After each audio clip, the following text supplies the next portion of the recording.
ٹھیک. اسی طرح دو مسئلے جو لوگ ہمیشہ پوچھتے ہیں اس کا جواب دیتا ہوں اور بات اپنی پھر ختم کروں گا. جو بار بار لوگ پوچھتے ہیں، پہلا مسئلہ سلسلۃ البول، مطلب ایک انسان کو ایسی بیماری ہے کہ اس کی شرمگاہ سے یا تو ہوا خارج ہوتی رہتی ہے یا پیشاب کے خطرے نکلتے ہیں. سلسلۃ البول جس کو بولتے ہیں، مطلب پیشاب یا پیخانے کی جگہ سے مسلسل کسی چیز کا جاری رہنا. اب ایسا شخص کیا کرے؟ تو ایسا شخص یاد رکھے جس کو پیشاب کی بیماری ہو، خطرے گرتے رہتے ہیں، تو وہ سب سے پہلے جب وضو کریں گا، نبی اکرم صلی اللہ علیہ وسلم کے داماد علی بن ابی طالب رضی اللہ عنہ کو یہ بیماری تھی. آپ کو شرم آئی اپنے سسر سے سوال کرنے کو، چونکہ اب رشتہ بھی ہے نا، تو آپ نے دوسرے صحابی سے کہا تم پوچھ لو جا کر، ذرا میرے کو شرم آ رہی. تو جا کر کہا اللہ کے رسول اگر کوئی آدمی ہے جس کو پیشاب کے بعد بھی خطرے ٹپن، جو حضرت علی بن ابی طالب کو یقین تھا بیماری تھی، شک نہیں تھا، ہم لوگوں کو شک ہوتا ہے وہ صرف شک نہیں یقین، تو کہا کہ وہ آدمی کیا کرے؟ تو آپ نے فرمایا جب اس نے پیشاب کر لے تو پانی لے کے شرمگاہ پہ ڈال لے، ختم. اب اس کے بعد وضو کر کے نماز پڑھ لے.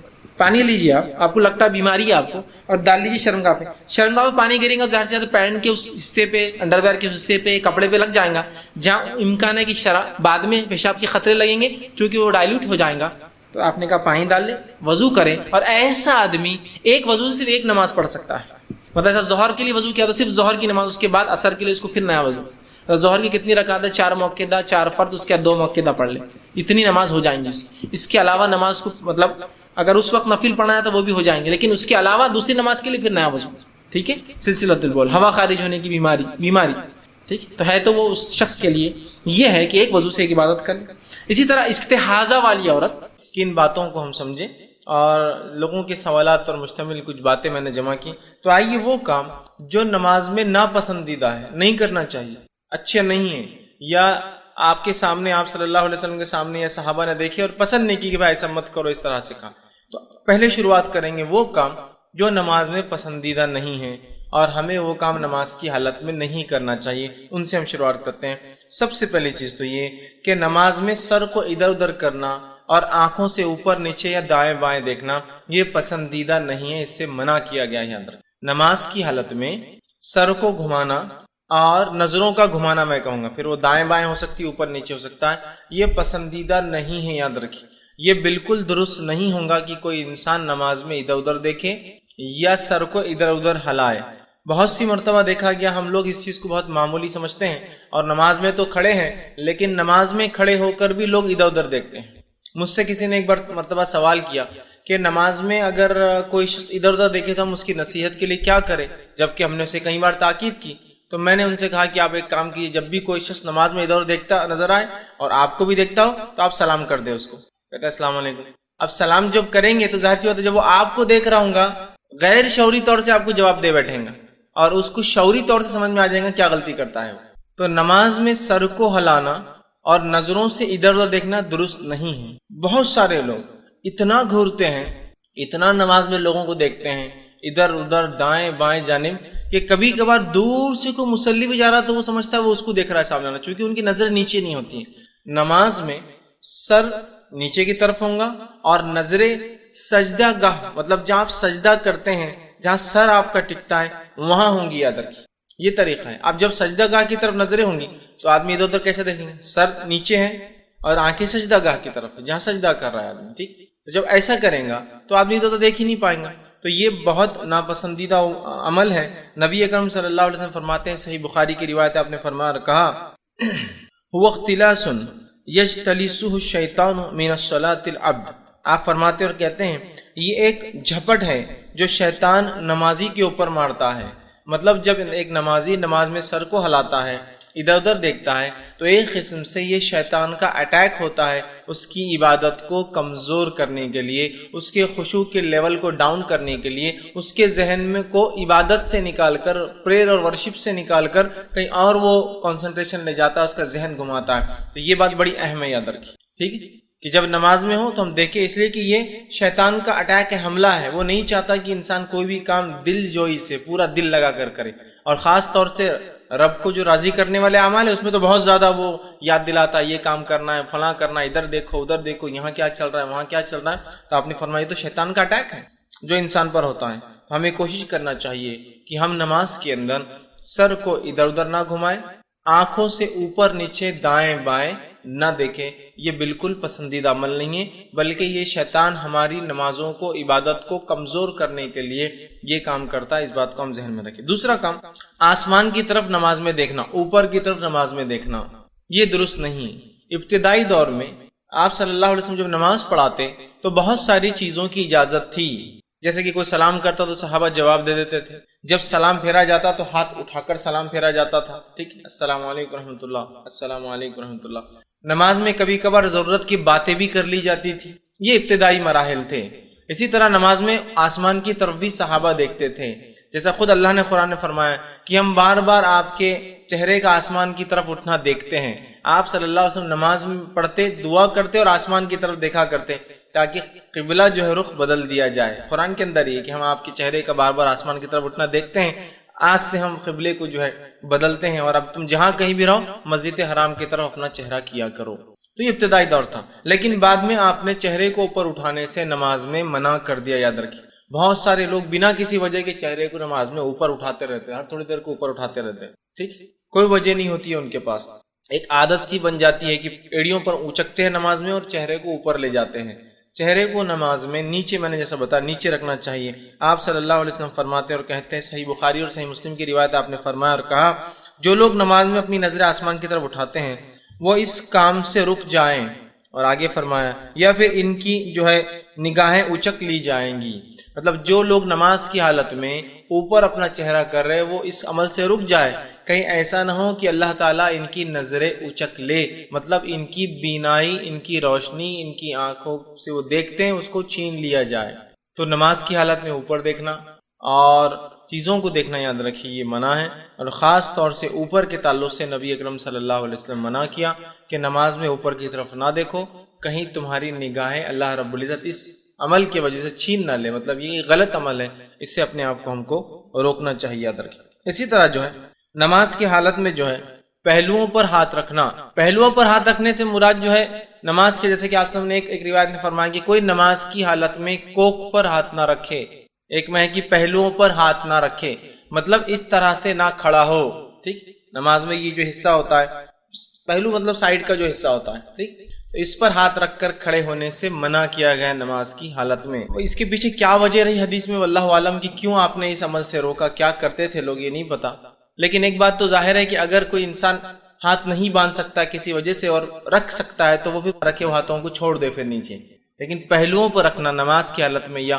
کوک پر ہاتھ رکھنا مطلب پیٹ کے اس حصے پہ ہاتھ رکھنا، اس طرح سے نماز کی حالت میں نبی اکرم صلی اللہ علیہ وسلم نے منع کیا ہے، ٹھیک۔ اسی طرح جو ہے لٹکے ہوئے بالوں کو یا آستین کے کپڑے کو یا پھر کرتے کو یا پھر کوئی اور انسان جو ڈریس آج کل لوگ پہن لے رہے ہیں بار بار درست کرنا، جیسے کہ بال سامنے آ رہے ہر بار پیچھے لے جا رہا ہے، آستین جو ہے عادت ہوتی ہے کچھ لوگوں کو کھینچ کے، حالانکہ وہ فولڈ نہیں کرتے، اب نماز میں بھی اتر جاتی ہے تو پھر نماز میں کھینچتے ہیں اس کو، پھر وہ نیچے اتر جاتی ہے پھر کھینچتے ہیں، یا پھر کرتے کو ان کو ایسا شک ہوتا ہے کہ وہ نماز میں پیٹ میں اٹک گیا ہوں گا، پینٹ کے اندر پجام چلا ہوں گا، ہر بار جب کھڑے ہوتے ہیں تو کرتے کو پیچھے سے کھینچ کر سیدھا کرتے ہیں، ٹھیک ہے۔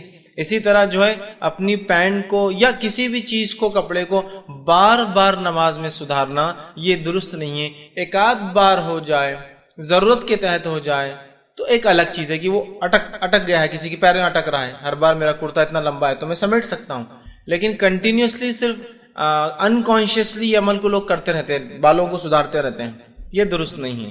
یا تو اپنے بالوں کو آپ اچھے سے جما لیں، اچھے سے دبا دیں یا اچھے سے باندھ لیں، لیکن نماز میں بالوں کو ہر بار سیدھا کرنا یہ درست نہیں ہے، یا پھر بالوں میں خواہ ہاتھ ڈالنا یہ درست اور پسندیدہ عمل نہیں ہے، یا اسی طرح کپڑوں کو سیدھا کرنا، خاص طور سے ان نوجوانوں کو میں کہوں گا جو چھوٹے چھوٹے کپڑے پہن لے رہے آج کل، اتنا چھوٹا شرٹ ہوتا ہے کہ وہ کیا ہوتا ہے کہ وہ شارٹ شرٹ بولتے ہیں، پہلے ہی اونچا ہو جاتا ہے۔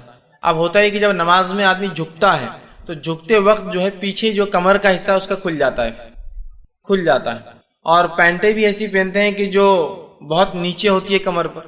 اب جب آدمی جھک جاتا ہے تو امکانات ہوتے ہیں، بلکہ ہو جاتا ہے کہ اس کی کمر دکھتی ہے، تو پھر کمر چھپانے کو رکوع میں جاتے وقت اس کو کھینچتے، رکوع سے اٹھتے وقت اس کو کھینچتے، رکوع میں جاتے وقت پھر اس کو سیدھا کرتے، سجدے سے اٹھتے وقت پھر اس کو کبھی کبھار تو 2 انگلیاں ڈال کے اندر کھوستے رہتے، اس کو ہر رکوع میں ہر سجدے میں انگلی ڈال کے کھوستے رہتے کہ وہ کیوں تو نکل جا رہا ہے اور کمر نظر آ جاتی ہے۔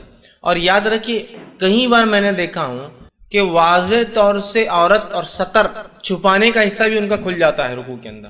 واضح طور سے اتنے نیچے پینٹ اور اتنا اونچا شرٹ ہوتا ہے کہ جب وہ رکوع کرتے ہیں یا سجدے کرتے ہیں تو واضح طور سے کمر دکھ جاتی ہے ادھر کی. اور نماز کی حالت میں سطر دکھنے سے، سطر کھل جانے سے نماز ٹوٹ جاتی ہے. وضو نہیں ٹوٹتا ہے لیکن نماز ٹوٹ جاتی ہے. تو اپنی نماز کی خیر منائیں اور ایسے کپڑے نہ پہنیں جو کپڑے آپ کی نماز کو یا ہماری نماز کو برباد اور خراب کرتے ہیں. یاد رکھ، کیوں ایسے لباس پہنے جس کی وجہ سے نماز ہی نہ ہو سکے. ٹھیک ہے، لیکن میں ہرگز نہیں کہہ رہا ہوں کہ نماز چھوڑ دے، لیکن نماز پڑھتے رہیں اور نماز کو صحیح انداز سے پڑھتے رہیں. تو لہٰذا شارٹ شرٹ نماز میں پہن رہے ہیں یا ایسی پینٹیں جو کمر تک آتی ہے، نیچے تک آتی ہے، جب رکوع کرتے ہیں تو پیٹھ نظر آ جاتی ہے، یا رکوع کرتے وقت یا سجدے میں جاتے وقت کنٹینیوسلی فکر ذہن میں ہوتی ہے کہ اس کو سیدھا کرنا ہے، اس کو سیدھا کرنا ہے. یہ درست نہیں. اس لیے کہ نماز میں خواہ کپڑوں سے کھیلنا، سدھارنا، ڈالنا، جمانا یہ درست نہیں ہے. اسی طرح بالوں کو پیچھے کرنا ہر تھوڑی دیر کو نماز کی حالت میں جن کے لمبے ہوتے ہیں یہ درست نہیں ہوگا. اس لیے کہ نبی اکرم صلی اللہ علیہ وسلم فرماتے ہیں اور کہتے ہیں، صحیح مسلم کی روایت آپ نے فرمایا، مجھے 7 ہڈیوں پر سجدہ کرنے کا حکم دیا ہے. مجھے 7 ہڈیوں پر رکوع کرنے، سجدہ کرنے کا حکم دیا ہے، اور یہ کہ میں کپڑا بالوں کو نہ سمیٹوں. مجھے کیا حکم دیا گیا ہے؟ دیکھیے، جب حکم کی بات آ رہی مطلب یہ اللہ کی طرف سے بات ہے کہ مجھے نماز کو 7 ہڈیوں پر، 7 ہڈیوں پر. تو 7 ہڈیاں کون کون سی ہوتی ہے؟ ایک ہڈی سر کی ہوتی ہے، سر اور ناک ملا کر ایک ہی ہڈی ہے، چونکہ اسکل کے اعتبار سے ایک ہے. دوسرے 2 ہڈیاں دونوں ہاتھ ہوتے ہیں. تیسرے 2 ہڈیاں دونوں گھٹنے ہوتے ہیں. اور اس کے بعد دونوں پیر، تو پیر کے 2 انگلیاں جو مڑتی ہیں وہ ہڈیاں. اس کے بعد گھٹنے کے وہ 2، وہ 4 ہوئے. ہاتھوں کے 2، یہ 6 ہوئے. اور سر کا ایک اسکل، یہ ہوئے 7. تو 7 ہڈیوں پر سجدہ کرنے کا حکم ہوا ہے. اور مجھے یہ بھی حکم ہوا ہے کہ میں اپنے بالوں کو اور اپنے کپڑوں کو نماز میں نہ سمیٹوں.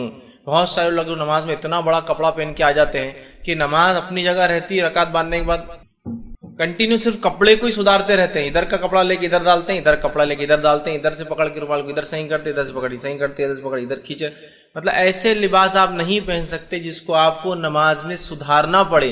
اس لیے کہ نماز خشوع کے لیے ہے، کپڑوں کو سدھارنے کے لیے نہیں ہے. کپڑوں کو سمیٹنے والا عمل نہیں ہے یہ. تو کپڑے سمیٹتے رہتے پوری نماز بھر. اور کبھی کبھار لوگ تعجب کرتے ہیں کہ نماز پڑھ رہا ہے کیا کر رہا ہے، ہر اس میں ہو جاتا ہے. کبھی کوئی نمازی کا سین کیمرے میں آ جائے، سمجھ لیجیے ہوتا ہے. کبھی کچھ مساجد میں کیمرے ہوتے ہیں جس کو لائیو دیکھتے ہیں. اتنی حرکت کہ دوسرا آدمی تعجب میں پڑ جاتا ہے، اس کی نماز صحیح ہے، میری نماز صحیح ہے. اتنی حرکت تو، اور عموماً الحمدللہ ہندوستان میں لوگ بہت کم حرکت نماز میں کرتے ہیں، لیکن بالخصوص عربوں کو دیکھا گیا اتنی حرکت نماز میں کرتے ہیں، وہ بھی یہ والی بالوں کو سدھارنے والی اور کپڑوں کو سدھارنے. جبکہ آپ نے فرمایا مجھے 7 ہڈیوں پر سجدہ کرنے کا اور کپڑوں اور بالوں کو نہ سمیٹنے کا حکم دیا گیا ہے.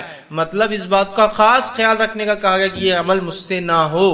تو ایسا لباس مت پہنیے پھر جس کو آپ کو سمیٹتے رہنا پڑ رہا ہے. ٹھیک، اتنا لمبا پہن لیا کہ بازو والے کا اٹکتا ہے تو آپ نماز میں سوچ رہے کہ پہلے کھینچ لوں تاکہ وہ اٹک نہ جائے، یا اٹھتے وقت کوئی پیچھے کا نمازی اس کا سر رگڑا نہ جائے کہ تو اتنا لمبا ہے کہ سجدہ اس کا اس پہ ہو رہا ہے، یا پیچھے کا نمازی پریشان ہے تو جھکتے بھی ہے تو پھر سمیٹتے ہیں، جمع کرتے ہیں.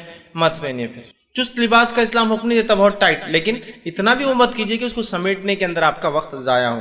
تو آپ صلی اللہ علیہ وسلم نے کپڑے کو سمیٹنا، بالوں کو سمیٹنے سے منع کیا ہے. ٹھیک ہے. اسی طرح جو ہے آپ صلی اللہ علیہ وسلم فرماتے ہیں اور کہتے ہیں نماز کے تعلق سے، جس کے اندر جو عموماً ہم عمل کرتے ہیں وہ یہ ہے کہ انگلیوں کو انگلی میں ڈالنا اور اس سے آواز کرنا لوگ کرتے ہیں نماز کی حالت میں.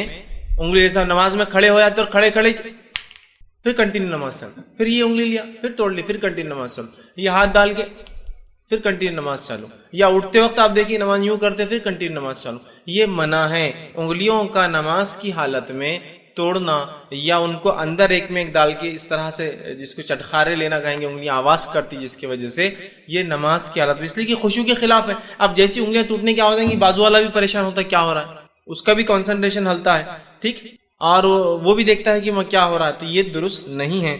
تو اپنے جو ہے ہاتھوں کو کھیلنا اس طرح سے درست نہیں ہے. نبی اکرم صلی اللہ علیہ وسلم فرماتے، ابن ماجہ کی روایت ہے، نماز میں اپنی انگلیوں کو نہ چٹخاؤ، مطلب نہ توڑو، ان کی آواز نہ کرو نماز کی حالت میں. تو نماز میں انگلیوں کو نہیں توڑنا چاہیے، اس بات کو بھی ہم یاد رکھیں. اسی طرح نماز کی حالت میں جو چیز ناپسندیدہ ہے وہ یہ ہے کہ سجدے کی جگہ پر ایک سے زیادہ مرتبہ اگر کنکریاں یا کچھ چبھنے والی چیزیں تو کنٹینیو اس کو صاف کرنا یا ہٹانا، یا اپنے سر کو صاف کرنا اور ہٹانا. نبی اکرم صلی اللہ علیہ وسلم سے منع کیا کہ بار بار کوئی یا تو سجدے کی جگہ کو صاف کرے یا تو اپنے سر کو صاف کرے. اب یہ چیز کہاں کہاں لاگو ہو سکتی ہے؟ ایک جہاں دھول ہے، مسجد میں کبھی ایک صف بھرتی ہے، اب کبھی کبھار لوگوں کو جوش آ گیا، 2-4 صف کے لوگ آ گئے، تو اب جو ریگولر نمازی یا جو عام لوگ پیچھے پریشان ہوتے اتنی دھول رہتی کیونکہ وہاں ریگولر نماز نہیں ہوتی، یہ چھت پہ چلے جانا پڑتا کبھی. تو یاد رکھ لیجیے، اب اگر آپ دھول پہ نماز پڑھ رہے ہیں تو مٹی اور دھول پاک ہوتی ہے. تو بہت سے لوگ پھر کیا کرتے ہیں، جب ایسی مٹی دھول دیکھتے ہیں سجدے میں جاتے وقت تھوڑا سا اس کو صاف کرتے ہیں، پھر اٹھنے کے بعد سر کو صاف کرتے، کونی صاف کرتے، یہ کونی صاف کرتے، گھٹنے صاف کرتے ہیں. کچھ نہیں کریں گے ہم. اگر آپ کو لگ رہا ہے یہ دھول مٹی کا ہی معاملہ ہے تو آپ سمجھ لیجئے یہی تقدیر ہے آج کی کہ آپ کے کپڑے آج خراب ہونے والے ہیں اس کے اندر. اور نماز میں کپڑے خراب ہو اس سے اچھی اور کیا بات ہو سکتی؟ کہاں کہاں کپڑے خراب نہیں ہو جاتے ہیں انسان کے، ہے نا؟ تو لہٰذا unnecessary ایکشنز نہ کریں. نبی اکرم صلی اللہ علیہ وسلم فرماتے اور کہتے ہیں، یہ سنن ابو داؤد کی اور جامع ترمذی کی روایت، آپ نے فرمایا اور کہا، سجدے کی جگہ میں ایک سے زیادہ کنکریاں ہاتھ نہ پھیرو. مطلب اگر کنکریاں ہیں، چبھنے والی چیزیں، تو ایک سے زیادہ بار ہاتھ نہیں، 1 ٹائم کر سکتے. اس کا مطلب ایک سے زیادہ بار مت پھیرو، مطلب ایٹ 1 ٹائم نماز کی حالت میں. تو بیسٹ پارٹ کیا ہوگا میں کہوں گا، آپ جہاں سجدہ کر رہے ہیں، ویسے عموماً مسجد میں ایسا ایشوز نہیں کھڑے ہوتے ہیں، لیکن مسجد سے ہٹ کر کبھی نماز کا موقع آ جائے، جیسے جمعہ ایکسٹرا لوگ آگے باہر تک چلے گئی صف، یا جہاں مسجد بن رہی ہے ابھی اور آپ نماز کو چلے گئے تو اینٹ مٹی پتھر وہاں ہوتا ہے، یا پھر کوئی بنی ہوئی مسجد میں ایک آدھ کنکر پتھر آ جائے، تو آپ پہلے سجدے دیکھ لیا، اسی جگہ پہلے ہی صاف کر لیں. اگر نماز میں ضرورت ہے تو صرف ایک بار صاف کر سکتے ہیں، یا تو وہاں ایک بار یا تو یہاں ایک بار. کیا کرنا ہے آپ سوچ لیجیے. تو پہلے ہی آپ صاف کر لیں تاکہ کھڑے نہ ہو. جھکنے کے بعد کبھی چٹائی پہ آپ نے سجدہ کیا اور ایک دم بہترین نوکیلا کنکر آیا اور ایسی جگہ آتا ہے جہاں بالکل آپ کا سر ٹکتا ہے جا کے، تو پھر ایک بار تو اجازت ہے، آپ فوراً اس کو ہاتھ سے بازو کر لے سکتے ہیں، اٹھا کے آپ جیب میں رکھ لیں سب سے اچھا، تاکہ دوسروں کو بعد میں نہ چھوے، بعد میں مسجد کے بعد پھینک دے لے جا کر اس. ٹھیک بہرحال، تو ایک سے زیادہ آپ نے فرمایا اور کہا، جب تم میں سے کوئی نماز کے لیے کھڑا ہو تو کنکریوں کو نہ چھوئے. ٹھیک ہے، آگے فرمایا، بلکہ معاف کرنا، پہلی جو روایت پڑھ رہا تھا میں وہ یہ تھی کہ سجدے کی جگہ آپ فرماتے ہیں، سجدے کی جگہ میں جو ہے، اچھا وہ حدیث کے الفاظ یوں ہیں، جب تم میں سے کوئی نماز کے لیے کھڑا ہو تو کنکریوں کو نہ چھوئے، اس لیے کہ رحمت نمازی کے سامنے سے آتی ہے. جب تم میں سے کوئی شخص نماز پڑھ رہا ہو اور کنکریاں سامنے ہو تو بار بار ہاتھ نہ پھیرو، اس لیے کہ رحمت نماز میں سامنے کی جانب سے آتی ہے. جو اللہ کا رحم ہوتا ہے انسان پر وہ سامنے کی طرف سے آتا ہے، لہٰذا کوئی شخص کنکریوں کی طرف ہاتھ نہ پھیرے بار بار. آگے ایک روایت میں آپ فرماتے اور کہتے ہیں اگر تم ایسا کرنا ہی ہے تو ایک بار کر سکتے ہو. اگر تمہیں ضرورت ہے کچھ کرنے کی تو ایک بار میں کنکریاں صاف کر سکتے ہو، تکلیف دہ چیز کو ہٹا سکتے ہو. یاد رکھیے، اب عام طور سے کنکریاں ایزا نہیں دیتی ہیں، گول گول ہوتے ہیں، خالی اتنا ہے کہ بے چینی پیدا کر دیتے ہیں، لیکن ایزا دینے والی چیز کو آپ ہٹا سکتے ہیں. پھر ایک بار ہو دو، جیسے کاٹے آ گئے غلطی سے، کچھ ایسی ایزا دے رہا ہے نا، آپ سجدہ ہی نہیں کر پائیں گے، جسم کو نقصان ہوگا تو اگلے سجدے اور اگلی نمازیں ضائع ہوں گی. ایزا دینے کا الگ چیز ہے، کنکریاں ایزا نہیں دیتے ہیں. ریت عموماً آسلم کے زمانے میں ریت آ جایا کرتی تھی، یہ ریت ایزا نہیں دیتی ہے کبھی بھی. ہاں اتنا ہے کہ بے چینی پیدا کر دیتی ہے. دھول مٹی ایزا نہیں دیتی ہے، کوئی اس سے تکلیف نہیں ہوتی، لیکن ایک بے چینی پیدا کرتی ہے، تو اس بے چینی کو آپ کو اپنے سے دور رکھنا ہے. تو نماز میں درست نہیں. بہت سارے لوگ نماز میں ہر سجدے میں کنکر صاف کرتے، ہر سجدے میں سر صاف کرتے، ہر سجدے میں دھول لگ جانے کا اندیشہ ہے. تو بہت سے لوگ تو میں سجدے سے اٹھتے وقت ہاتھ بھی صاف کرتے ہو دیکھا. سجدے میں جانے سے کبھی دھول لگنے کا امکان ہے تو ہاتھ بھی صاف کرتے ہیں. اٹھتے گھٹنے کو بھی ایک بار ایسا ہاتھ سے صاف کرتے ہوئے، ہاتھ کو صاف کرتے پھر کھڑے ہوتے ہیں. بالکل درست نہیں ہوگا. ہم ایک بار کو حرکت کرنا ہے تو کیجیے، اس سے زیادہ یہ عمل کثیر کہلائیں گا. ایک خامخواہ کا ایسا عمل جو نماز کا حصہ نہیں آپ کر رہے ہیں وہ کہلائیں گا. ٹھیک، اسی طرح جو ہے آپ سے فرماتے ہیں اور کہتے ہیں، اس کے علاوہ اور کوئی بھی ایسا عمل جو بے قاعدہ ہو، جو نماز کی درستگی میں نہیں ہے، نماز کا پارٹ نہیں، وہ نہیں کرنا چاہیے.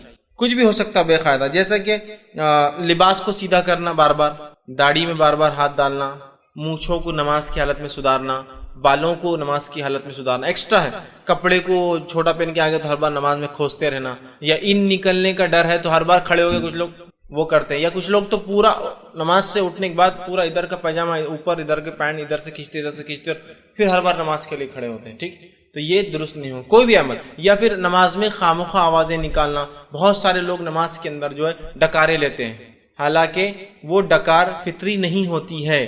فطری آ جائے تو اجازت ہے، غیر فطری ڈکارے لیتے ہیں. غیر فطری ڈکارے کیا تو اور اتنی دیر تک چلتی ہے، اور وہ ڈکار سمجھ میں آتی ہے کہ لی جاتی ہے، جو ہوتا ہے نا ایکسٹرا.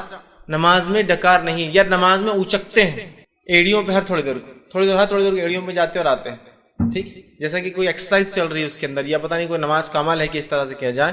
یہ تمام کام اور بھی جو نماز کو کمزور کرتا ہے، نماز کے عمل میں ڈسٹربنس پیدا کرتا ہے، جو نماز کا پارٹ نہیں ہے، پارٹ کو نہیں کہہ رہے تو آپ بولیں گے ہاں دیکھو آپ لوگ نماز میں انگلی کو حرکت دیتے نا ہم کو ڈسٹرب ہوتا، یہ نماز کا پارٹ ہے. نہیں آپ لوگ رفع دین کرتے نا اس سے ڈسٹربنس ہوتا ہے، یہ نماز کا پارٹ ہے. جو نماز سے ہٹ کر اعمال ہے ان کو نہیں کرنا چاہیے، اس لیے کہ اس سے آدمی ڈسٹرب ہوتا ہے. فطری عمل سے آدمی ڈسٹرب ہے، غیر فطری عمل سے آدمی ڈر بھی جاتا ہے اور ڈسٹرب بھی ہوتا ہے. ٹھیک ہے، تو یہ کام نماز میں نہیں کرنا چاہیے. اب وہ کام جو نماز کی حالت میں کرنا منع ہے یا جس سے نماز خراب ہو سکتی وہ بھی انشاءاللہ دیکھیں گے کچھ اور باقی چیز. اسی طرح نماز میں سکون اختیار کرنا چاہیے. تو ایسا کوئی بھی کام جیسے بال جما رہے، ڈکار لے رہے، یہ سب کیا ہوتا ہے؟ سکون کے خلاف ہے. صحیح مسلم کی روایت ہے، آپ صلی اللہ علیہ وسلم فرماتے ہیں، کہتے ہیں نماز میں سکون اختیار کرو. آپ فرماتے ہیں اسکنوا فی الصلاۃ، نماز میں اے لوگوں سکون اختیار کرو. تو ہمیں چاہیے کہ ہم نماز میں سکون اختیار کریں، خامخواہ نہ لیں. اسی طرح جس چیز سے نماز کے اندر پسندیدہ نہیں ہے، نہیں کرنا چاہیے، ان میں یہ چیز بھی ہے کہ رکوع یا سجدے میں قرآن کی قرأت کرنا یہ درست نہیں ہے، یا قرآن کو پڑھنا درست نہیں ہے. بہت سے لوگ سوال کرتے ہیں کیا سجدے میں قرآن پڑھ سکتے ہیں یا رکوع میں قرآن پڑھ سکتے ہیں؟ تو آپ صلی اللہ علیہ وسلم منع کیا اور آپ نے فرمایا، کیسے مسلم کی روایت ہے، مجھے رکوع اور سجدے میں تلاوت قرآن سے، قرآن کی قرأت سے منع کیا گیا ہے. تو رکوع اور سجدے میں نماز میں قرآن آپ نہیں پڑھ سکتے. اسی سے کچھ علماء لکھتے ہیں کہ نماز کی مطلب سجدے اور رکوع میں نماز میں قرآنی دعائیں بھی نہیں پڑھنا. دعا کر سکتے ہیں آپ، وہ دعائیں جو آپ سے ثابت ہے وہ کیجیے، یا پھر اپنی زبان مطلب عربی کے اندر جو دعائیں آپ کو یاد ہے وہ کر سکتے ہیں. لیکن نماز میں جو ہے قرآنی دعائیں نہیں کر سکتے، مطلب رکوع اور سجدے میں. اس کے علاوہ آپ کیجیے، پھر قیام میں کر سکتے ہیں، منع نہیں ہے، بہت سارے آپ سے خود ثابت ہے، لیکن ان میں رکنا چاہیے. تو لوگ سوال کرتے ہیں تو یہ بھی پسندیدہ نہیں. اسی طرح جب انسان کو رفع حاجت، پیشاب یا پیخانے کی ضرورت ہو، اس حالت میں نماز پڑھنا درست نہیں ہے بلکہ منع ہے. بہت سارے لوگ کیا کرتے ہیں، ارے اب وضو کرنا بہت جان پہ آ رہا، جو وضو ہے اس کو کنٹینیو کر لیتے ہیں، حالانکہ پیشاب بہت زور سے آ رہا ہے، لیکن اب وضو بھی ٹوٹ جائیں گا، پھر نماز. مجبوریاں الگ چیز ہے کہ ایک ہی رکعت باقی ہے اور اس کے بعد جماعت نہیں ہے تو جماعت کا ثواب جا رہا ہے، ایک الگ چیز ہے. تو آدمی کبھی کنٹرول میں ہو، لیکن عمومی حالت میں یہ پسندیدہ عمل کبھی کبھار ہو جائے تو ٹھیک ہے، ہمیشہ پسندیدہ نہیں ہے. آپ صلی اللہ علیہ وسلم. اور اسی طرح جب انسان کو کھانے کی ضرورت ہو اور بھوک لگی ہو تب بھی نماز پڑھنے سے منع کیا گیا ہے. ٹھیک، اس لیے کہ جب انسان پیشاب اور پیخانے کی ضرورت محسوس کرے گا تو کیا اللہ کی عبادت میں اس کا کوئی دھیان رہے گا؟ بتائیے آپ. اور اسی طرح اگر بھوکا ہو تو کیا انسان کانسنٹریٹ کر سکتا اپنی نماز میں؟ ٹھیک، نہیں کر سکتا. تو اسی لیے اللہ کے رسول نے فطری چیزوں کو، اسلام نے فطری چیزوں کو اول درجہ دیا ہے، کہا کہ پہلے کر لو. اور آپ صلی اللہ علیہ وسلم فرماتے ہیں اور فرمایا اور کہا، اور دیکھیے الحدیث کے الفاظ اس طرح سے، یہ سنن ابو داؤد کی روایت ہے، کھانے کی موجودگی اور پیخانے یا پیشاب کی حاجت میں نماز جائز نہیں ہے. لا صلاۃ، آپ نے لفظ استعمال کیا، نماز نہیں ہے جب انسان کو کھانے کی ضرورت محسوس ہو اور پیشاب یا پیخانہ جانا ہو تو تب وہ نماز نہیں پڑھے گا. تو اب اگر لوگ سوال کرتے کیا کھانا ہے، بھوکے ہیں، ہم نماز پہلے پڑھ لیں؟ تو کھانا پہلے کھا لیجیے. ضرورت سے فارغ ہونا ہے تو پہلے ہو جائیے، پھر نماز کے لیے کھڑے ہو، یہ زیادہ بہتر ہے. اسی طرح جو ہے تشہد میں ایڑیوں پر بیٹھنے سے آپ نے منع کیا. ایڑی مطلب کیا ہے؟ پیر کو اس طرح سے موڑ دینا اور پیر کی جو اوپر کی ہڈی، ایڑی جس کو کہتے ہیں، پچھلا حصہ پیر کا، وہ اوپر آ جاتا ہے اور دونوں ایڑیوں پر کمر رکھتے ہیں. یہ عمل درست نہیں ہے. ایڑی پر بہت سے لوگ بیٹھتے ہیں، دونوں ایڑیوں کو مطلب دونوں پیروں کو موڑتے ہیں، ایڑی اوپر آ جاتی ہے اور اس پر کمر اپنی رکھتے ہیں. ایسا بیٹھنے سے منع کیا گیا ہے، یاد رکھیے. اس بات کا ہم خاص طور سے دھیان دیں. آپ صلی اللہ علیہ وسلم فرماتے ہیں، صحیح مسلم کی روایت فرمایا، رسول اکرم صلی اللہ علیہ وسلم فرماتے ہیں، شیطان کی طرح مت بیٹھو، مطلب ایڑیوں پر مت بیٹھو. آپ نے ایک شخص کو دیکھا وہ ایڑی پر بیٹھا تھا، آپ نے کہا شیطان کی طرح مت بیٹھو. میں عائشہ فرماتی ہے وہ ایڑی کی بل بیٹھا تھا، اس کا مطلب ایڑی پر مت بیٹھو، مت بیٹھو. اور سجدے کی حالت میں اپنے ہاتھ کو جانوروں کے جیسا، درندوں کے جیسا، یہ ایک روایت میں الفاظ ہے کتے کے جیسا نہ رکھو. مطلب سجدہ جب کرتے وقت پورا ہاتھ نیچے نہ رکھو بلکہ صرف ہتھیلی نیچے اور ہاتھ اوپر اٹھنا چاہیے. یہ حکم مرد کے لیے بھی ہے اور یہ حکم عورت کے لیے بھی ہے. بہت ساری عورتیں جب سجدہ کرتی ہے تو بالکل وہ درندوں کی طرح، جانور کی یا کتے کی طرح، کہ دو پورا ہاتھ اور پوری کونی زمین پر لگی ہوتی. نہیں، کونی زمین سے اٹھنا چاہیے نماز کی حالت میں. نبی اکرم صلی اللہ علیہ وسلم کو دیکھا گیا آپ نماز میں سجدے کی حالت میں جب ہاتھ ٹیکتے تو کونیاں اتنی اٹھ جاتی کہ آپ صلی اللہ علیہ وسلم کا کپڑا اگر لباس چھوٹا ہوتا تو بغل کی سفیدی نظر آیا کرتی، بغل کی سفیدی پیچھے دیکھنے والے کو نظر آ جاتی، اس لیے کہ صحابہ کے بعد بہت کم کپڑا میسر ہوتا تھا، اور بہت سی بار روایت میں آتا تھا ایک چادر لیتے تھے وہ لوگ، چادر کو بیچ میں سے سوراخ کر کے سر سے ڈال لیتے تھے اور بازو سے باندھ لیتے تھے، سمجھے آپ؟ تو جس کی وجہ سے یہ حصہ کھلا رہتا ہے، اس میں یہ سب پیک نہیں ہو پاتا ہے کبھی، اور جب آدمی نماز پڑھے گا سجدہ یوں کرے گا تو یہ کھل جائے گا تو اندر بغل دکھ جاتا ہے، سمجھ رہے آپ؟ تو آپ کے بغل کی سفیدی نظر آ جاتی، تو لہٰذا آپ نے ایڑیوں پر بیٹھنے سے قاعدے میں منع کیا ہے، ٹھیک ہے؟ ایڑیوں پر، ایک ایڑی پر بیٹھنا تو خود سنت سے ثابت ہے۔ نماز میں اگر دو قاعدے ہیں تو پہلے قاعدے میں آپ ایک پیر کو موڑ دیں گے، الٹے پیر کو موڑ کر اس پر کمر ٹیکیں گے اور ایڑی بازو سے ایسی کھڑی رہیں گی، یہ تو پہلا ہوا۔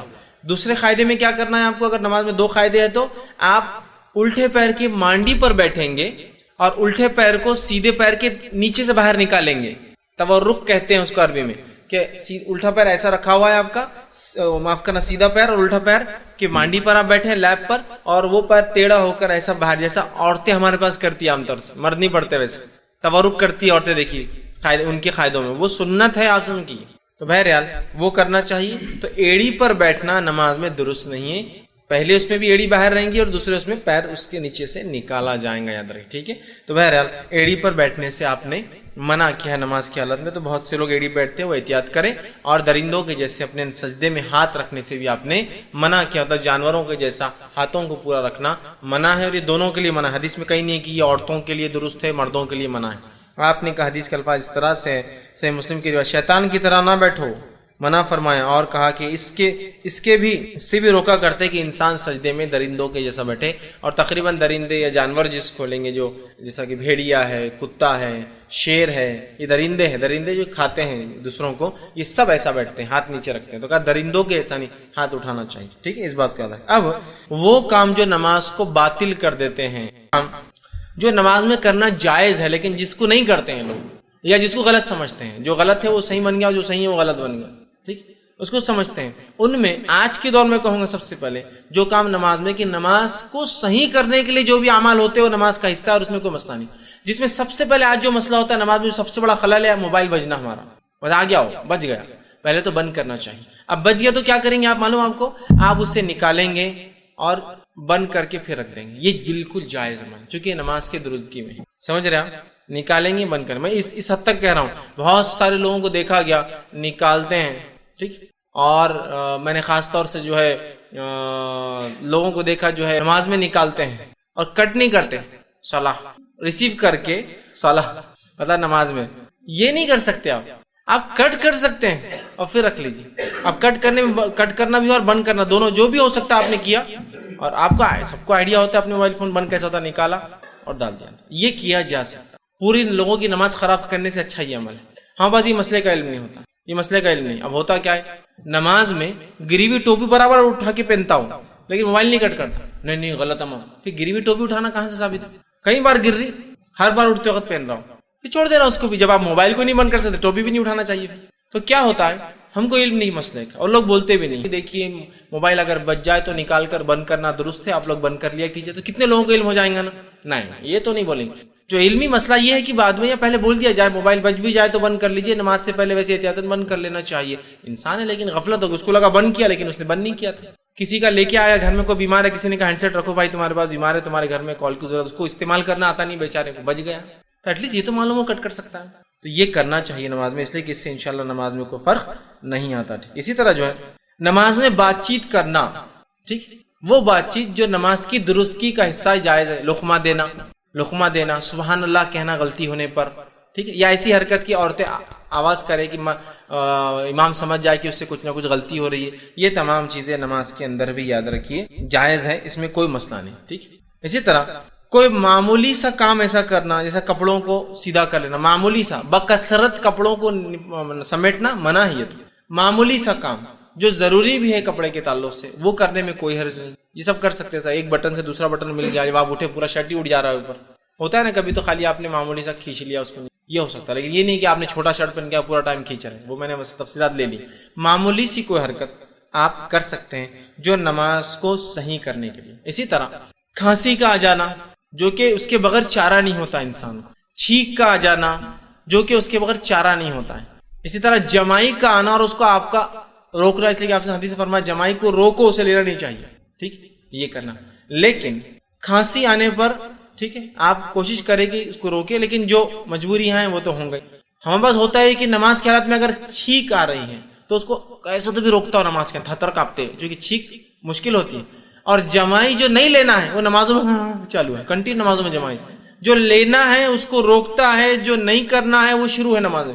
جمائی لینے سے آپ صلی اللہ علیہ وسلم نے منع کیا، اس لیے کہ آپ نے فرمایا جب ایک مومن کرتا ہے تو شیطان اس پر سستی طاری کرتا ہے، امت کو سست. لہذا فرمایا جمائی نہ لیا کرو، اور آ جائے تو منہ پکڑ کر روکو، اس کو مت نہیں لینا چاہیے. تو چھینک ہے، کھانسی ہے، فطری جو ہے، خاموخواہ ڈکارے نہیں لینا چاہیے. فطری طور سے آگے ایک الگ بات، اس کو بھی روک سکتے ہیں. وہ ایک چیز نہیں سے چھینک مت روکے، چھینک روکنے سے بہت سارے نقصانات ہوتے ہیں یاد رکھیں، لیکن باقی چیزوں پہ آپ کنٹرول کر سکتے ہیں چاہے تو یہ فطری. اسی طرح مجبوراً کھجلی، اتنی مطلب کسی کو بیماری ہے، خارش ہے، یا اچانک ہوتی ہے کبھی، تو تھوڑا بہت کر لینا ٹھیک ہے، لیکن کنٹینیو اگر پوری نماز چلتے رہیں گا درست نہیں ہوگا. ٹھیک، تو یہ بھی بہرحال جائز. اسی طرح صف بندی اور صف درست کرنے کے لیے جو ہلچل ہوتی ہے سب بھی جائز. نبی اکرم صلی اللہ علیہ وسلم صحیح بخاری کی روایت ہے، ایک مرتبہ تہجد کے لیے رات میں وضو کر کے کھڑے ہوئے. عبداللہ ابن عباس رضی اللہ عنہما یہ بھی آئے تھے، آپ سے کیسا رات میں عبادت کرتے دیکھنے، چھوٹے تھے لیکن دیکھے آپ نے وضو کیا، خود بھی وضو کیا. آپ سے ہم نے رکعت باندھی، خود بھی آئے وضو کر کے اور رکعت باندھی، اور آ کر آپ صلی اللہ علیہ وسلم کے الٹے ہاتھ پہ کھڑے ہو کر رکعت باندھ لی. نبی اکرم صلی اللہ علیہ وسلم نے چونکہ مقتدی سیدھے ہاتھ پہ کھڑا ہوگا امام کے، اگر دو ہی لوگ ہیں تو سیدھے، اور اسی سے پتہ چلے گا کہ یہ مقتدی ہے. آپ صلی اللہ علیہ وسلم نماز کی حالت میں ان کو اس ہاتھ سے پیچھے سے پہلے اسی الٹے ہاتھ سے ادھر دھکا دیا اور پھر سیدھے ہاتھ سے پکڑ کے بازو لا کے کھڑا کر دیا. سمجھا؟ تعلیم دے رہے ہیں کہ سیدھے ہاتھ کی طرف کھڑا رہے گا مقتدی، اگر دو ہے تو الٹے ہاتھ کی طرف نہیں. تو آپ نے دھکا دیا اور ادھر سے پکڑ کے لا کر ادھر کھڑا کر. عبداللہ ابن عباس ادھر سے ادھر آئے، کھڑے ہوئے اور کہا اللہ کے رسول نے سورہ بقرہ پڑھ لی، میں نے سوچا اب رکوع کریں گے. پھر سورہ آل عمران پڑھ لی، پھر میں نے سوچا اب رکوع کریں گے. اس کے بعد آپ صلی اللہ علیہ وسلم سورہ نساء شروع کر دی تو میں جا کے پھر سو گیا. چھوٹے بچے تھے نا، اتنی دیر انتظار کرتے رہے، سورہ بقرہ پڑھ لی تو کھڑے، سورہ آل عمران ہو گئی اور سورہ نساء شروع ہو گئی تو آپ گئے اور جا کے سو گئے بستر. پھر صبح جب فجر کا وقت ہوا اللہ کے رسول نے اٹھایا اور کہا، میرے چہرے پر تھوڑا سا تھپتا اور کہا ایسا نہیں کرنا چاہیے. ایک تو رات میں اٹھے، پھر نماز کے لیے کھڑے ہوئے، پھر جا کے سو بھی، مطلب پڑھنا چاہیے تھا. جب تم آئے تھے اپنے گھر سے، میرے گھر آپ کے گھر رکے تھے، آ کے چھوٹے تھے، بچے تھے، رکے تھے اور پھر نماز بھی نہیں پڑھی تو بہرحال تو آئے کھڑے ہوئے. تو دیکھیے یہاں آپ نے نماز میں کیسا درست کیا، امام تھے آپ، تو پتہ چلا جائز چیزوں کو امام نماز میں کر سکتا ہے. اس میں اور بھی چیزیں شامل ہوتی ہیں، جیسا کہ ہمارے مائک کا وہ گر گیا نیچے، جو بھون شروع ہوتا ہے اس کا، پھر کہ کمزور دل والا تو پتہ نہیں اس کے پلسز بڑھ جاتے ہوں گے، ہارٹ بیٹس اس کے تیز ہو جاتے ہوں گے، ہے نا.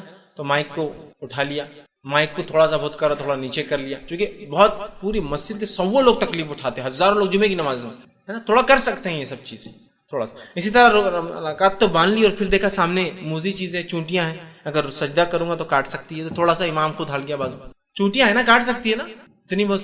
تو یہ چیزیں، یا پھر نماز کو کھڑے ہو گئے اور غلاظت تھی، رات میں بلی آ گئی مسجد کے اندر، غلاظت کر کے چلے گی، دیکھا نہیں فجر میں امام آیا کھڑا، اور کھڑے ہونے کے بعد دکھ رہی غلاظت، سرک جائے. یہ جائز حرکت ہے، یہ جائز. مقتدی غلط کھڑا تھا، آپ سب نے اس کو ادھر سے نکالا، جائز ہے.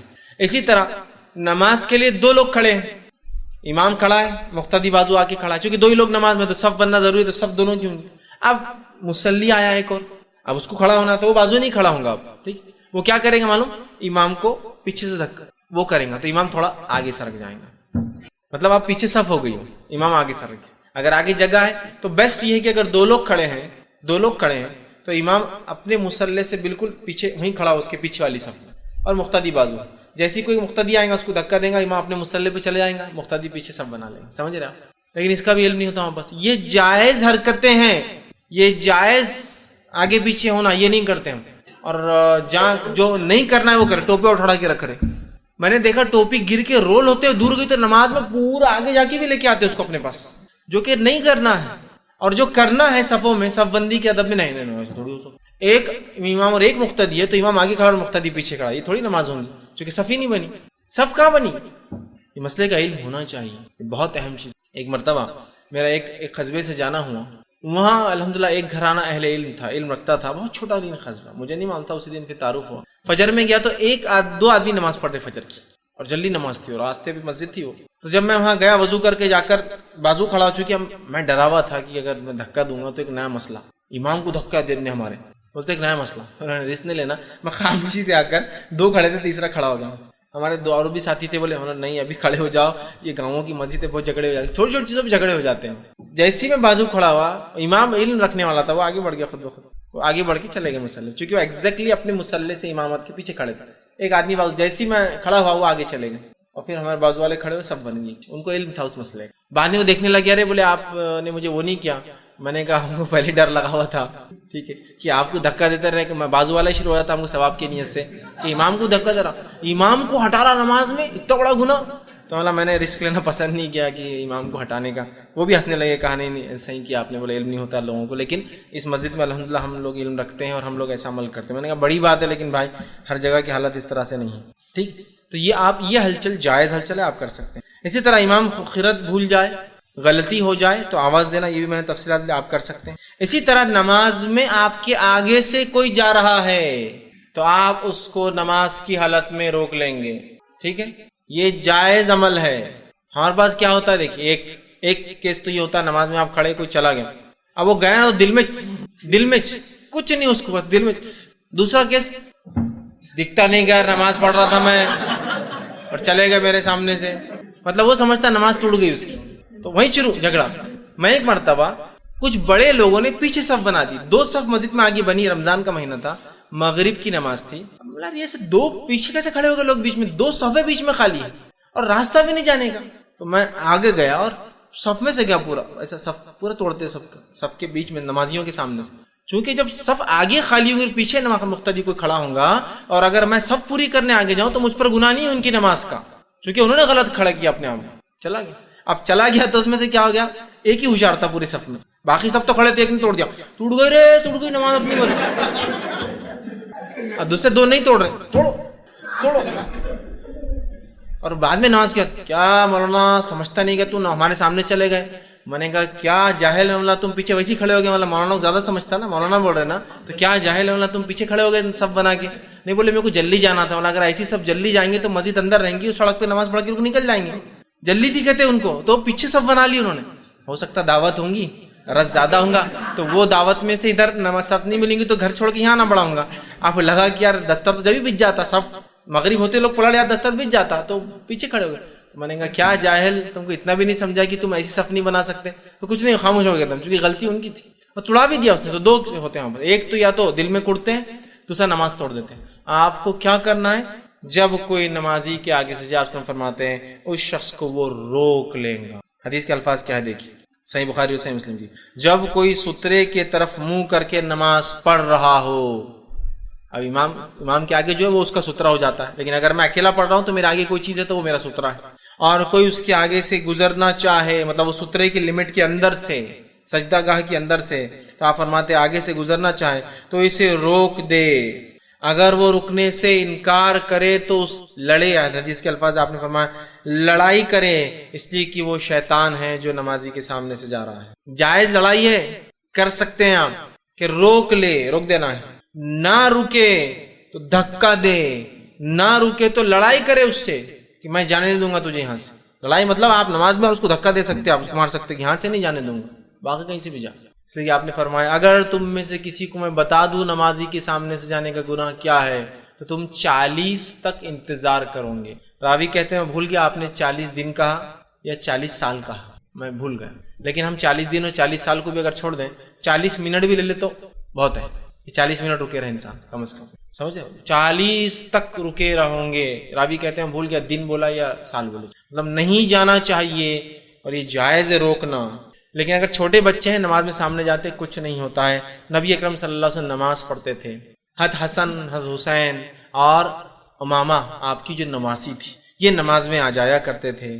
اللہ کے رسول صلی اللہ علیہ وسلم کو دیکھا گیا کہ کبھی کاندھے پر بیٹھ جاتے ہیں، کبھی گردن پہ دونوں طرف ڈال کے بیٹھ جاتے ہیں. ایک روایت میں آتا ہے کہ ایک مرتبہ ایک صحابی نے کہا کہ ہم نے اللہ کے رسول کے ساتھ سجدہ کیا، اتنا لمبا سجدہ اللہ کے رسول نے کیا کہ میں نے دل میں سوچا کہ اللہ کے رسول کی وفات تو نہیں ہو گئی. اور پھر میں نے سجدے میں سے صحابی کہتے سر اٹھایا تو سر اٹھا کے دیکھا تو حسن اور حسین دونوں کاندھے پہ بیٹھے ہوئے، اللہ کے سجدے میں ہیں اور دونوں نمازی آ کے سر پہ بیٹھ گئے، آپ کے کاندھے پہ پیر ڈال کے، ایک آگے گردن پہ اور ایک پیچھے گردن پہ بیٹھا، لیکن اتنی دیر سجدہ کیا۔ پھر اس کے بعد اللہ کے رسول نے دونوں کو نیچے اتار کر نماز پڑھائی۔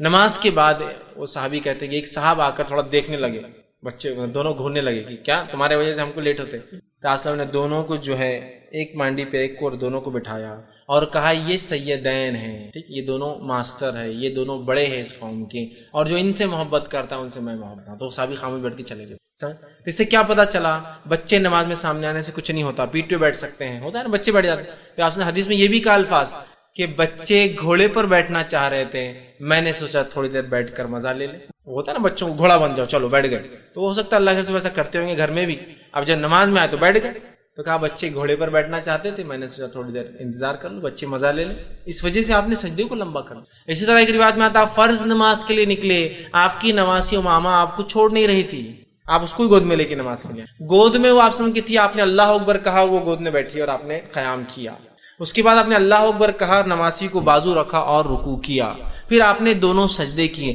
جب آپ سجدے سے اٹھے تو پھر وہ چپک گیا تو آپ نے اسے گود میں لیا اور کھڑے ہو کر نماز پڑھی۔ یہ جائز حرکت تھی۔ یہ بات کس کے لیے لاگو ہوگی معلوم؟ آج کے دور میں ماں اکیلی ہے گھر میں، بچوں کو اکیلا آپ چھوڑ نہیں سکتے، یاد رکھیے، آپ نماز کے لیے کھڑے ہوں گے وہ چھری ہاتھ میں لے لیں گا، جا کر وہ ڈسٹ بن کے اندر کچھ کر دے گا، بھری ہوئی پانی کی ٹانکی ہے، بکیٹ ہے پانی کی، اسے منہ ڈال دیا، واشنگ مشین چالو کر دیا، جا کر کچھ بھی کرتے ہیں بچے، تو ماں کیا کریں گی؟ چلو نماز پڑھنے کا، آؤ بڑا، گود میں لیا، اللہ ہو، بچہ گود میں آپ کی۔ بہت سی عورتیں بولتے ہیں نماز کیسا پڑھنا، بچہ بہت ضدی ہے، سنتا نہیں ہے نا، سنت میں طریقہ، یہ فرض نماز آپ نے پڑھائی۔ اب ایک صاحب ایک دن بولنے لگے یہ نماز میں جو ہے جو لوگ بولتے بخاری پہ عمل کرنا اور اس پہ عمل کرنا، ان کو بخار چڑھا ہوا ہے بخاری کا، بولے اور ایسا ہے ویسا ہے، جاؤ بولے بچوں گود میں لے کے نماز پڑھو، بولے جاؤ۔ اللہ کے رسول پڑھتے تھے، میں نے کہا ٹھیک ہے، جب بچے رہیں گے تو ہم پڑھیں گے نا، گود میں لیں گے، حدیث یہی سکھا رہی ہے نا ہم کو۔ جیسا کہ میں گھر سے باہر نکلا، میری بیوی اسپتال میں ہے، میرا ایک چھوٹا سا بچہ میرے ساتھ ہے اور نماز کا بھی ٹائم ہو گیا، اب کیا کروں، نماز چھوڑوں یا پڑھوں؟ تو میں بچے کو لے کے پڑھوں گا، جا کے مسجد میں جاؤں گا اور لے کے پڑھوں گا گود میں اس کو۔ اب ہے میرے پاس جواز اس کا، خاموخواہ نہیں، حدیث میں کیا راستے جاتے تھے بچوں کو اٹھا کے نماز میں پھر لے کے پڑھتے تھے، ضرورت کے تحت ہے، سمپل۔ وہی صاحب ایک دن بیان دینے لگے حسن اور حسین کی فضیلت کہ کہا یہ حسن اور حسین آ جاتے تھے نبی اکرم صلی اللہ علیہ وسلم کے پیٹ پہ بیٹھتے تھے نماز میں، سامنے جاتے تھے، حسن کو لے کے نماز پڑھتے۔ میں نے کہا اب کیا ہوا، اب فضیلت بیان کرنے میں حسن اور حسین کی، اب برابر وہ روایتوں کو بیان کرتے ہو، یس، اس سے تو مسائل نکل رہے ہیں۔ تو ایک انسان جو ہے نماز میں اگر بچے کو لینا ہو اور اس کی وجہ سے کوئی حرکت پڑھنے، جائز حرکت ہے۔ ایک ماں ہے اکیلی، بچہ ہے گھر میں، ایک بڑا ہے ایک چھوٹا ہے، دونوں لڑ سکتے ہیں آپس میں، چلو بڑا بازو کھڑے کرو، چلو ادھر سے آؤ، چھوٹے کو آپ نے گود میں لے لیا، نماز نہیں چھوٹیں گی، یا پھر سامنے بٹھائیے، یہاں سے ہلنا نہیں، اگر آپ کو پتا ہے بچہ نہیں ہلتا تو ٹھیک۔ اور بہت سی عورتیں پوچھتی ہیں نماز کو کھڑے ہو گئے، بچہ پاس سے چلا گیا، اب رسک ہے، ڈر ہے، کھانا بن رہا ہے، فلاں ہے، کیا کرے؟ نماز کو توڑ دے آپ، انسانی جان سب سے اول ہے، یاد رکھ، نماز توڑ دے، بچے کو لائے اور گود میں لے کے پڑھے، پھر آپ کو پتا ہے بھگ جا رہا، ریگنا شروع کر دیا، اکیلی آپ گود میں لے کر پڑھے، سنت سے ثابت ہے یہ چیز۔ آپ کی نماز ایک بار ضد چھوڑ نہیں رہی تھی، آپ نے گود میں لے کر پڑھا۔ اسلام بہت آسان ہے، یاد، یہ سخت اور مشکل دین نہیں ہے، یہ ایسا بھی نہیں ہے کہ آپ کے فرائض کے لیے آپ کو زندگیوں کو داؤ پہ لگانا پڑے، کہ آپ ٹرین میں نماز پڑھنا چاہ رہے، بچہ آپ کہیں بھی چل رہا، آپ ٹرین نہیں نماز نہیں توڑ سکتا، بچہ کہاں گیا وہ فکر بھی لگی، تو نماز تھوڑی ہو رہی ہے آپ کی۔ ثانی ذہن تو اپنے بچوں کی حفاظت میں، سامان کی حفاظت میں، سامان کو سامنے رکھ دیا، بچے کو بیچ میں لا کے بٹھا دیا اور پھر نماز شروع کی، بچہ بھی سامنے، سامان بھی آرام سے اطمینان سے نماز پڑھی۔ یہ سمجھنے کی ضرورت ہے، یہ جائز حرکتیں ہیں جو کر سکتے ہیں۔ تو آگے سے گزرنے والے کیا کرنا ہے؟ روکنا ہے۔ نماز کی حالت میں موذی چیز آ گئی، نقصان دہ چیز، سانپ، بچھو یا کوئی ایسا کیڑا کاٹا جو نقصان دہ ہوتا ہے، تو آپ نے فرمایا اور کہا، حدیث کے الفاظ ہیں، آپ نے کہا کہ اسے فوراً قتل کر دو، حدیث کے الفاظ اس طرح سے، سنن ترمذی کی جو روایت ہے، آپ نے فرمایا نماز میں دو چیزیں، سانپ اور بچھو آ جائے تو اسے قتل کر دو، کیونکہ یہ خطرناک ہے۔ آپ نماز میں کھڑے، آپ بعد میں بھی اگر ماریں گے اور کہیں چھپ گئے گھر میں جا کے تو کتنے دن تکلیف ہوتی ہے آدمی کو، کہاں چلے گیا، بچوں کی جان کا ڈر، یہ ڈر، فوراً مار دو۔ آپ نے کہا نماز میں بھی آپ ان کو مار سکتے ہیں، جیسے آپ نماز کی حالت میں کوئی چیز بازو لے کے آپ کو لگتا ہے کہ شارٹ میں ختم ہو جائے گا تو وہ کر دیجیے، لیکن سانپ ظاہر سی بات ہے ایسی چیز نہیں ہوتی، بچھو ہلو چلتا ہے، تو ظاہر سی بات آپ کو نماز توڑ بھی سکتے ہیں، آپ نماز توڑ دیجئے، اس کو ختم کیجئے، آ کر اپنی نماز کیجیے۔ ٹھیک، آپ سمجھ ایک حدیث سے فرمایا آپ نماز پڑھ رہے تھے اور آپ کو بچھو نے آ کے کاٹ لیا، آپ نے کہا اللہ بچھو پر اخرب اس پہ لعنت کرے، اور آپ نے اس کو مار دیا۔ ٹھیک، اور فرمایا اگر کوئی بچھو اور سانپ کو نماز میں بھی پائے تو کیا کرے؟ ختم کرے، مار دے اس کو، اس لیے کہ یہ انسان، تو ایسا موذی چیزیں ہو سکتی ہے کچھ آ جائے، کوئی اور بھی کیڑا کاٹا جو ہمارے علاقے میں بہت زہریلا ہوتا ہے، سانپ بچھو تو ایک دم عموماً جس کو کہیں گے دنیا بھر میں فیمس ہے یہ دونوں جانور نقصان کے لیے. کچھ بھی ہو سکتا ہے, کوئی زہریلی مکڑی آ جائے, ہمارے پاس نہیں ہوتی لیکن بہت سارے علاقوں میں خلیج کے یا امریکہ میں اس میں بڑی بڑی زہریلی مکڑیاں ہوتی ہیں جو کہ بالکل سانپ اور بچھو کے برابر ہی زہر رکھتی ہے اور اتنی ہی خطرناک ہوتی ہے جان کے لیے, تو وہاں بھی انسان توڑ سکتا ہے. مطلب ہے موذی چیز جو انسانی جان کو نقصان اس کے آپ اس کو قتل کر سکتے ہیں. اسی طرح جو ہے اگر نماز کی حالت میں کوئی سلام کہے تو انسان ہتھیلی سے اس کا جواب بھی دے سکتا ہے. نبی اکرم صلی اللہ علیہ وسلم کو دیکھا گیا, سنن ترمذی کی روایت ہے, آپ کو کسی نے سلام کیا اور آپ نے اس کو ہتھیلی سے جواب دیا. ٹھیک, تو نماز کے اندر کوئی سلام کر دے تو آپ اس کو ہتھیلی سے جواب بھی دے سکتے ہیں. اور یہ عمل بعد کے دور میں صحابہ سے بھی ملتا ہے کہ صحابہ اس طرح سے کوئی مسجد میں سلام کرتا تو اس کو جواب دیا کرتے سیدھی ہتھیلی کو اٹھا کر نماز کی ہی حالت میں. یہ بہرحال جائز حرکتیں ہیں جو کی جا سکتی ہے, وہ تھیں جو منع ہے اور وہ تھی جو نماز کو باطل کرتی ہیں. تو آج 3 باتیں ہم نے دیکھی, وہ اعمال حرکت اور سکنات جو نماز میں درست نہیں, جائز نہیں ہے, وہ عمل جو باطل کرتے ہیں, اور وہ عمل جس کو ہم سمجھتے ہیں غلط ہے لیکن وہ جائز ہیں. اور وہ تمام باتیں کچھ نہ کچھ حد تک میں نے کوشش کی کہ جمع کر کے رکھوں. ہو سکتا ہے کچھ باتیں چوکی ہو تو سوال جواب کے سیشن میں آپ اس کو کمپلیٹ جو ہے اس میں سوال کر سکتے ہیں.